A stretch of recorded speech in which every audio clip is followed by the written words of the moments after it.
Hello guys, ഇതാണ് എൻ്റെ വീട്ടിലെ കട. ഞങ്ങൾ വാടകയ്ക്ക് കൊടുത്തിരിക്കുകയാണ്. സർഫ് തീർന്നു പോയി, പിന്നെ സർഫ് വാങ്ങാനായിട്ട് പോയി. അങ്ങനെ കൂടെ കുറച്ച് ചിവിങ്കും കൂടെ വാങ്ങി. ഇതാണ് എൻ്റെ വീട്ടിലെ കിച്ചൺ. ഉമ്മച്ചി കിച്ചണിൽ നിൽക്കുമായിരുന്നു, ഇച്ചിരി ജോലി ഉണ്ടായിരുന്നു. പിന്നെ ആദൂസിനെ കണ്ടില്ലെന്നാലും പറയണ്ട, ആദൂസ് ഇവിടെ ഉണ്ട്, ഉറക്കത്തിലായിരുന്നു. പിന്നെ അങ്ങനെ നമ്മളവിടെ നിന്നപ്പോഴത്തേക്ക് ഇത്ത PSC എക്സാമൊക്കെ എഴുതാൻ പോയിട്ട് ഇത്ത വരുമായിരുന്നു. പിന്നെ ഇത്ത ചോറൊക്കെ കഴിച്ച് ഇത്ത ടാറ്റ ബൈ ബൈ പറഞ്ഞു പോയി. ഇതാണ് എൻ്റെ ഉമ്മച്ചി.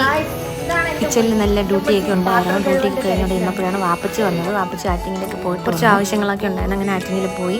അപ്പോൾ ഇന്ന് കിച്ചണിൽ എന്തൊക്കെ ഉണ്ടെന്ന് നോക്കാം. ചോറൊക്കെ ഉണ്ട്, ചോറ്, കിഴങ്ങ് ഒക്കെയാണ് ഉമ്മച്ചിയുടെ സ്പെഷ്യൽ ഇന്ന്. പിന്നെ ബീഫ് കറി വെച്ചായിരുന്നു.